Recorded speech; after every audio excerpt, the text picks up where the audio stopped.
అటువంటి భర్త నీకన్నా నాకు మిగిలినవి ఏవి గొప్ప? ఈ అంతఃపురం గొప్ప, అయోధ్య గొప్ప?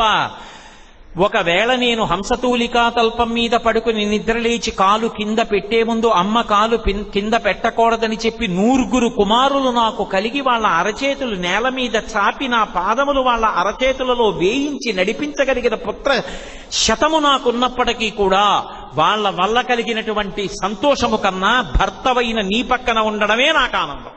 నీకన్నా ఆనందం నాకు లోకంలో లేదండి. అంత అనుకూలవతి అయినటువంటి ఇల్లాలు లభించింది కాబట్టే 14 ఏళ్లు అరణ్యవాసం చేసినా కూడా రామచంద్రమూర్తికి కష్టం కలగల.